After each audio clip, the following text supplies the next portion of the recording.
الحمد للہ رب العالمین۔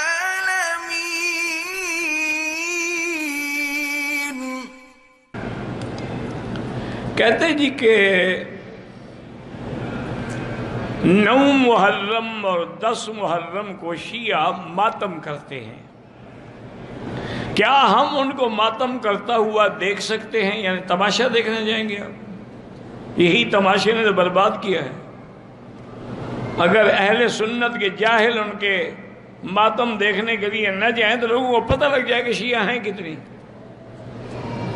عدد ان کو سمجھ آ جائے گا۔ لیکن ہمارے جاہل لوگ جا کے شریک، یہ تو گناہ کا کام ہے، تم گناہ دیکھنے جاؤ گے۔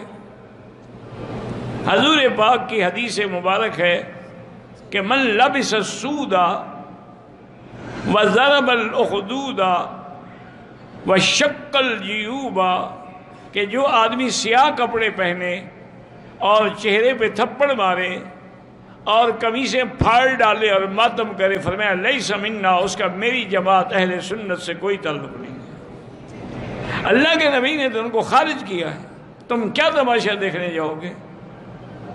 یہ کون سی محبت ہے؟ ایک دفعہ کی تاریخی واقعہ، اور یہ حقیقی یعنی اصل واقعہ ہے۔ انگریز کا زمانہ تھا، گورنر پنجاب کے لیے جو آیا انگریز، وہ جس دن لاہور اترا، اللہ کی شان ہے، وہ 10 محرم کا دن تھا، اور دیکھا کہ ہزاروں کی تعداد میں لوگوں نے سیاہ کپڑے پہنے ہوئے ہیں اور ماتم کر رہے ہیں اور چھریاں مار رہے ہیں اور مٹی ڈال رہے ہیں۔ تو اس نے اپنے اے ڈی سی سے پوچھا کہ ان لوگوں کو میرے گورنر بننے پہ اعتراض ہے، اسی لیے یہ ماتم کر رہے ہیں، میں واپس چلا جاؤں؟ اور نے کہا حضرت آپ کے لیے نہیں کر رہے ہیں۔ تو نے کہا بھائی کیا کر رہے ہیں؟ انہوں نے کہا کہ بہت بڑے ہیرو تھے حضرت حسین، ان کی شہادت ہو گئی تو اس کے لیے غم کر رہے ہیں۔ کہتے کب شہادت ہوئی؟ لاہور میں ہوئی؟ انہوں نے کہا نہیں حضرت، وہ تو کربلا میں ہوئی تھی، عراق میں، اور سینکڑوں سال پہلے کی بات ہے۔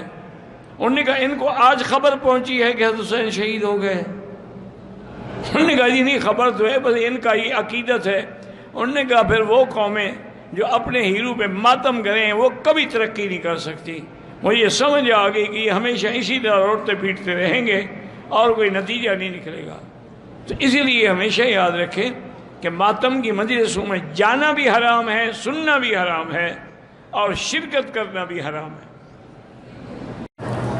10 محرم کو جو قبروں پہ پانی ڈالتے ہیں یہ بالکل بدعت ہے، یعنی سارا سال تو ماں باپ یاد نہیں آتے ہیں، 10 محرم کو چلے جاتے ہیں تاکہ شیعہ بھی راضی ہو جائے نا۔ وہ تعزیے پہ جاتے ہیں، یہ قبروں پہ جاتے ہیں، فرق کیا ہے؟